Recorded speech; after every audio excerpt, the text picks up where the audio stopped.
안녕하세요. 오늘도 사연사롱을 찾아주셔서 감사합니다. 남편 직장 때문에 6년간 프랑스에서 거주하다 얼마 전 한국으로 돌아온 30대 여성이에요. 찬바람이 쌀쌀하게 부는 걸 보니 한국엔 또 다시 그 계절이 돌아온 것 같네요. 무슨 계절이냐고요? 뭐겠어요. 주부들의 늦가을 스트레스, 김장이죠. 매년 이맘때가 되면 뉴스에 한 가구당 김장 예상 비용이 뜨잖아요. 배추며 무 값이 얼마나 올랐는지 작년 대비 상승한 김장 비용을 수치로 보여주기도 하고요. 근데 돈 얘기는 그렇게 하면서 정작 그 일을 하는 주부들의 김장 노동에 대한 얘기는 한마디도 없는 게 참 그렇더라고요. 한국에 살 땐 김장이 당연한 연중 행사로 여겨졌지만 나가 살아보니 그게 얼마나 엄마들의 삶을 고달프게 하는 일인지 알겠더라고요. 우리나라를 제외하곤 김장 스트레스란 건 전 세계 어디에도 없으니까요. 다행히도 전 결혼과 동시에 남편을 따라 해외에 나가 살았기 때문에 사실 김장에 대한 걱정은 없었어요. 거기선 생각날 때마다 한인마트에서 조금씩 사다 먹거나 양배추나 오이로 김치 비슷하게 담가 먹곤 했거든요. 김치 냉장고가 있는 것도 아니고 게다가 생새우나 젓갈 같은 부수적인 재료들을 쉽게 구할 수 있는 것도 아니어서 한 번에 많은 양의 김치를 담을 일은 없었죠. 그렇게 편히 살아놓고 이제와 웬 김장 타령이냐고요? 그건 바로 저희 친정엄마 때문이에요. 이제는 한창 시집살이 할 나이도 아니고 손주 재롱 보며 살 연세인 친정엄마가 지난 3년 동안 겪은 울분의 사건 때문이죠. 그 일만 생각하면 지금도 자다가도 벌떡 일어날 정도로 화가 치밀어 오르거든요. 이럴 바엔 차라리 누구한테 속 시원히 하소연이라도 하자 싶어 늦은 밤에 이렇게 사연을 적어봅니다. 저는 1남 1녀 중 장녀예요. 밑으론 3살 아래 남동생이 있죠. 동생은 어렸을 때부터 좀 느렸어요. 병리학적으로 이상이 있는 건 아닌데 천성 탓인가 암튼 말도 행동도 다 굼떠요. 그런 남동생의 장점이라고 해야 하나 단점이라고 해야 하나 화를 안 내요. 30년 넘도록 동생이 화를 내는 걸 본 적이 없어요. 심지어 동창한테 속아 한 달 월급을 몽땅 날렸을 때도 그랬죠. 내 동생이지만 솔직히 미련 곰퉁이 같아요. 근데 이건 유전인 것 같아요. 저희 친정엄마가 딱 그 짝이거든요. 그래서 여우 같은 시누이들한테 평생을 부려먹히고 시집살이를 당했으면서도 화 한 번 안 내고 시른내색 한 번도 없었어요. 오히려 그런 엄마 때문에 화병이 난 건 저였죠. 그래서 전 일찌감치 쌈딱이 됐어요. 엄마 대신 고모들과 싸워야 했으니까요. 암튼 그런 제 동생이 자기랑 180도 다른 여우 같은 여자를 만나 결혼을 했어요. 전 동생 결혼식 때 처음 올케를 봤는데요. 애교가 어찌나 많은지 말도 못해요. 그러면서도 자기 할 말 따박따박하고 남이 걸 뺏었으면 뺏었지 절대 자기 거 뺏길 타입은 아니더라고요. 차라리 다행이다 생각했어요. 사실 늘 동생이 걱정이었거든요. 착한 건 좋은데 맨날 남들한테 이용만 당하고 사니까요. 자기 걸 뺏기기 일쑤고 남들한테 치이고 밀리는 건 다반사였죠. 그래도 여우 같은 아내가 옆에 있으면 뺏긴 것도 되찾아올 것 같고 남들한테 이용당할 일도 없을 것 같았어요. 게다가 무엇보다도 살가운 며느리가 곁에 있으면 친정엄마도 덜 적적하시고 덜 외로우실 것 같았거든요. 그래서 철철이 동생 선물은 안 챙겨도 올케 선물은 챙겨왔어요. 화장품이며 향수, 저도 한번 못 들어본 명품백까지 올케한텐 아낌없이 해줬죠. 제가 한국 들어갈 때까지 저희 엄마 좀 잘 부탁한다는 심정으로요. 올케도 그런 제 마음을 알았는지 통화할 때마다 엄마 걱정은 하지 말라고 하더라고요. 말이라도 정말 고마웠죠. 그런데 이게 다 쇼였더라고요. 아, 진짜 여우 같은 것. 남편 회사에서 한국 발령이 확정되기 몇 개월 전이었어요. 이종 사촌이 출장차 프랑스 온 김에 저희 집에 들렀더라고요. 마침 크리스마스도 얼마 안 남았겠다. 전 사촌을 데리고 크리스마스 마켓을 찾았죠. 거기서 전 친정엄마랑 남동생, 올케한테 보낼 선물을 골랐어요. 사촌동생 편에 보내려고요. 평소대로 올케 선물은 제일 비싼 걸로 골랐죠. 그랬더니 사촌동생이 그러더라고요. 언니, 이 비싼 걸 올케 주려고? 미쳤다. 나 같으면 욕이나 한 바가지 퍼부어주겠구만. 뭐? 아니 우리 올케가 뭘 잘못했다고 욕을 퍼붓니? 너 웃긴다. 전 사촌동생한테 버럭 화를 냈어요. 그랬더니 언니 정말 아무것도 몰라? 이모 김장 담그다 쓰러진 것도? 맙소사. 전 그날 사촌동생으로부터 충격적인 얘기를 전해 들었어요. 지금껏 나만 모르고 있던 우리 엄마의 눈물겨운 김장 얘기를요. 그리고 그 사건의 가해자는 바로 제 올케였죠. 제가 없는 동안 올케는 김장 때마다 저희 친정엄마한테 김장김치를 담가달라고 했다나 봐요. 어머님, 저희 김장김치 좀 담가주세요. 우리 그이 먹일 김치인데 어머님이 담가주셔야죠. 그이가 어머님 김치만 찾는 걸 어쩌겠어요. 담가주실 거죠? 올케가 시집온 그해 김장날 아침 일찍 저희 엄마한테 전화해 이랬다지 뭐예요. 여우처럼 살살거리며 말은 했지만 골자는 당신 아들 먹을 김치니 당신이 직접 담그라는 통보였던 거죠. 아들 먹일 거라는 며느리의 말에 친정엄마는 안 그래도 나눠주려고 준비했다고 하셨고요. 엄마 생각엔 배추 30포기 담아 한 10포기 정도 나눠주면 되겠다 싶으셨던 거죠. 그랬는데 다음날 친정 오빠를 데리고 올케가 왔더래요. 남동생은 출근하고 없어서 자기 오빠가 대신 김치 날라주기로 했다고요. 그리곤 김치 한 통만 남기곤 싹 다 가져갔대요. 어머님, 혼자 드실 건 한 통이면 되죠? 이러면서 말이죠. 엄마는 사돈 앞이기도 하고 아들내외 먹을 건데 뭐라고 하기도 그래서 그러라고 하셨고요. 김치는 그렇다 치고 황당한 건 김치를 30포기나 가져갈 거면 지가 와서 일을 돕던지 할 일이지 코빼기도 안 보이고선 게다가 배춧값도 하나 안 주고 가더랍니다. 그뿐인 줄 아세요? 이듬해엔 한술 더 떠선 어머님, 올해는 50포기 담아주세요. 작년엔 좀 모자랐어요. 이러더래요. 근데 우리 엄만 또 그 말을 듣곤 배추를 50포기나 사다가 혼자서 이틀에 걸쳐 김치를 만들어줬다지 뭐예요. 이번에도 김장날 코빼기도 안 비치곤 다 담고 나니까 친정오빠 앞세우고 와선 김치통 하나 달랑 남기곤 또 다 가져갔대요. 10원짜리 한 장 안 주고서요.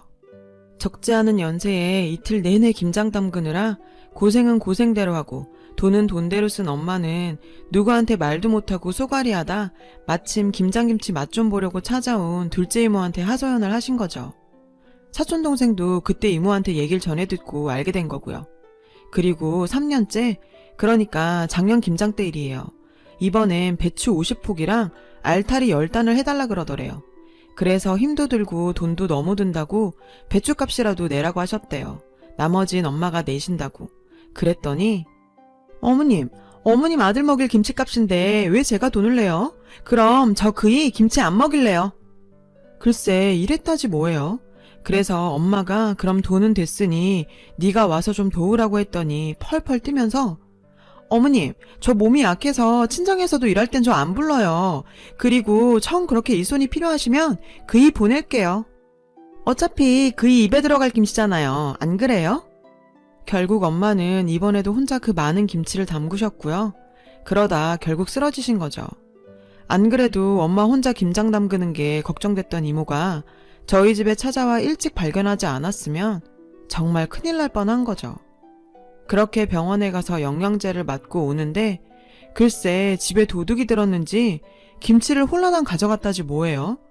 돈 될 만한 것들도 많은데 그런 건 손 하나 안 대고 말이죠. 아무래도 그게 하도 이상해서 경찰에 신고하기 전에 혹시나 하면서 올케한테 전화를 걸었는데 김치요? 김치 제가 가져왔죠. 아까 어머님께 전화드렸더니 이모님이 받으셔서 어머님 쓰러지셨다잖아요. 병원에서 영양제 맞고 계시다고요. 힘들게 김치 담그셨는데 그냥 두면 안 될 것 같아서 친정오빠 불러서 가져왔어요. 괜찮죠 어머님? 미친. 지들 입에 들어갈 김치는 걱정이 되고 그 김치 담그다 쓰러진 우리 엄마는 걱정도 안 되냐고. 사람이라면 김치 찾으러 갈 게 아니라 쓰러진 시어머니 입원한 병원으로 먼저 달려가야 되는 거 아닌가요? 어쩜 인간이 그래놓곤 올해 김장김치가 좀 짠 것 같다고 아픈 엄마한테 전화해선 한참을 징징거렸대요 글쎄. 사촌동생한테 이 얘기를 전해 듣는 내내 정말이지 혈압이 올라서 당장이라도 전화에 한바탕 퍼붓고 싶더라니까요. 그래도 꾹 참은 건 당장 한국으로 가지도 못하는 형편에 섣불리 올케 성질만 건드려놨다가 우리 엄마만 더 힘들어지지 않을까 걱정돼서였어요. 그래서 남편 회사로부터 한국행이 결정됐다는 얘기를 듣자마자 이 여우 같은 올케한테 한바탕 해줄 계획을 세웠죠. 비록 몸은 먼 곳에 있지만 요즘 같은 시대엔 그런 건 문제가 아니잖아요. 랜선 뒷조사도 가능하니까요. 드디어 한국에 도착하던 그날 전 남편과 애들은 친정에 보내놓곤 바로 사돈댁으로 향했어요. 그간 올케한테 너무 고마운 게 많아서 사돈댁에 선물 전해드리려고 그런다 핑계를 댔더니 올케가 엄청 좋아하더군요. 자기도 남편이랑 바로 오겠다고요. 사돈 내외는 올케한테 연락을 받았는지 엄청 절 반겨주셨죠. 남동생네도 곧 올 거니까 같이 저녁 먹자며 상다리 부러지게 한 상 차려주더라고요. 잠시 뒤 남동생과 올케가 와서 다 같이 앉아 식사를 하게 됐어요. 올케는 그간 제가 보내준 시계며 지갑, 명품백까지 주렁주렁 걸고 왔더군요. 마침 잘됐다 생각했죠. 올케는 자기가 한 것도 없는데 친정 부모님까지 생각해줘서 고맙다고 하더군요. 올케가 한 게 없긴, 내가 비록 몸은 떠나 있었지만 귀도 있고 눈도 있는데 올케가 한 일을 모르겠어? 어머, 제가 뭘 그렇게 했다고. 평소 제가 보내준 선물에 맛이 들렸던 올케는 제 캐리어를 힐끔거리며 군침을 흘리더라고요. 무슨 소리야, 한 게 없긴. 매년 우리 엄마 시켜 김장 담그게 했다며? 당신 아들 먹일 거니까 당신이 직접 담그라고. 심지어 우리 엄마가 니네 먹일 김장 담그다 쓰러지셨는데도 네 오빠랑 몰래 와서 김치만 쏙 가져갔다며. 병원에 쓰러져 있는 우리 엄마한텐 코빼기도 안 보이고 말이야. 제 말에 남동생이 젓가락을 내려놨어요. 누나, 그게 무슨 소리야? 엄마가 우리 집 김장을 담그다 쓰러지셨다니. 우린 지금껏 홈쇼핑에서 사 먹었는데? 자기야, 그게 뭐가 중요해. 김치가 다 거기서 거기지. 형님, 시차 적응도 안 되셨을 텐데 그만 가서 쉬시는 게 어때요? 무슨 소리야, 이제 막 시작했는데. 사돈어른, 100번 양보해서 올케는 철이 없어 그랬다 쳐요. 근데 사돈어른이랑 친정오빠들은 어쩜 사람들이 그래요? 그간 모르고 먹었대도 그렇지 3년이나 사돈이 담근 김치를 받아 먹었으면 최소한 인사치레 한 번은 해야 되는 거 아니에요? 이건 뭐 거지근성도 아니고. 형님, 말이 좀 심하시네요. 거지근성이라뇨. 저한테 뭐라고 하는 건 참을 수 있지만 제 친정 식구들 건드는 건 참을 수 없어요. 니깎게 안 참으면 어쩔 건데. 시집 올 때 몸뚱이 하나 딸랑 들고 와선 그나마도 딴 놈한테 주려니 무슨 낯짝으로 참을 수 있고 말고야. 전 가져온 캐리어에서 서류 봉투를 꺼내 사돈한테 건넸어요. 그 안에는 그동안 올케가 남자들이랑 난잡하게 붙어먹던 사진이랑 심지어 남동생네 집 안방에서 남자들이랑 끌어안고 찍은 사진들이 잔뜩 들어있었죠. 사돈댁 사람들은 그 사진을 보고 놀라더군요. 올케, 그동안 집에 남자까지 끌어들였더라. 우리 쪽에서 해준 집에 내 동생 월급으로 산 침대 위에서 내가 보내준 실크 잠옷 입고 엄한 놈들이랑 뒹구니까 좋았니? 죄 뒷조사까지 했어요? 뭘 조사식이나. 클릭 몇 번 하면 다 나오는걸. 멍청한 네 남자들이 그걸 SNS에 올렸더라. 넌 거기에 하트까지 눌러줬고. 아주 닭대가리들이야. 네 SNS에만 안 올리면 안 걸릴 줄 알았니? 어쩜 그렇게 멍청해? 놀라셨죠? 당신네 딸이 이러고 살아요. 딸을 어떻게 키웠길래 인성도 개판이고 지 몸뚱이 간수도 저렇게 한대요? 저런 걸레 같은 걸 우리 집에 보내놓고도 우리 엄마 김치가 목구멍으로 넘어가던가요? 양심 있어야지. 사돈한텐 할 말이 없네요. 다 저희 불찰입니다. 저희가 알았더라면 이 지경까지 만들진 않았을 텐데 죄송합니다. 사돈어른은 제게 고개를 숙이며 사과를 했어요. 이 정도에서 끝내고 싶어하는 것 같았죠. 하지만 그럴 순 없죠. 어머, 사돈어른, 지금 제 앞에서 쇼하세요? 대개딸 결혼 전부터 남자관계 물러난 거 알고 있었잖아요. 심지어 지 친구 남편이랑 불륜까지 저질러서 지 친구한테 위자료 물었던 거 알고 있었잖아요. 그뿐이에요? 결혼하고도 남자들 만나는 거 알았잖아요. 딸년이 상간남이랑 여행 가는 거 알면서 자기랑 가는 거라고 사위한테 거짓말해놓곤 몰랐다고요? 아니 장모님, 그럼 그때 집사람이랑 푸켓 간다던 거 거짓말이었어요? 사돈은 얼굴이 화끈 달아오르는지 얼굴도 못 들고 고개를 숙였어요. 남동생은 그 모습에 망연자실했죠. 올케, 너 나한테 아까 그랬지? 친정 식구는 건들지 말라고. 근데 니네 친정 부모도 이 모양 이 꼴인데 내가 어떻게 말을 안 할 수가 있니?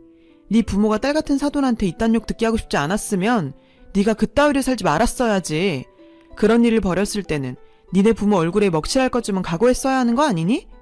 인생을 핫수구처럼 더럽게 사는 년이 더럽단 소리 듣기 싫다는 게 말이 돼? 상황이 이쯤 되자 올케도 더 어쩔 수 없었는지 발톱을 세우더군요. 그래요. 저 바람 좀 폈어요. 결혼할 때 몸뚱이 하나 들고 온 것도 맞고 시어머니 김치 친정에 퍼나른 것도 맞아요. 제가 아주 죽을 죄를 졌네요. 그러니까 제가 책임지고 그 집에서 나가드릴게요. 그럼 됐죠? 먹긴 놈이 성낸다고 웃긴다 얘. 근데 누가 널 순순히 내보내준다디? 올 땐 네 맘대로 왔을지 몰라도 갈 땐 네 맘대로는 안 되지. 넌 유책 배우자잖아. 너한테 이혼을 결정할 자격 따윈 없어. 네가 소송을 해도 기각이야 기각. 그것도 몰랐니? 바람 꽤나 피워본 애가? 너 왜 내 동생하고 결혼했어? 혹시 얘가 호구 같아 보여서 다루기 쉬울 것 같아 그런 거야? 어쩌냐? 그런 거라면 너 완전 똥 밟은 거야. 내 동생이 미련 곰탱이인 건 맞는데 얘가 또 복수심이 그렇게 대단해.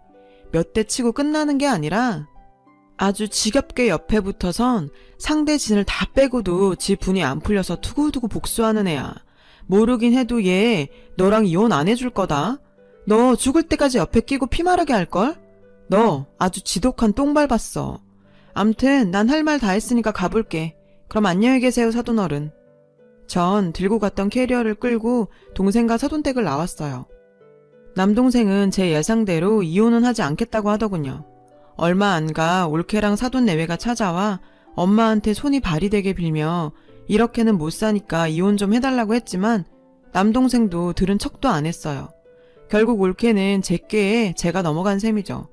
곰소굴에 예쁜 여우가 등장해서 활기를 찾으려나 했더니 정말 그냥 여우였네요. 성질이 파르르하지만 금방 터는 성격인 저는 지금부터 그냥 마음속에서 올케를 떠나보내려고 합니다. 앞으로도 얼굴 보고 살아야 한다는 사실이 찝찝하긴 하지만요. 그래도 어쩌겠어요. 곰 같은 남동생이랑 엄마를 둔 제 죄죠. 제 사연을 들어주신 여러분 감사드려요. 쌀쌀한 날씨 감기 조심하시고요. 여러분 사연 댓글에 응원과 현명한 조언 부탁드려요. 좋아요와 구독은 저에게 큰 힘이 됩니다. 오늘도 좋은 일 가득하세요.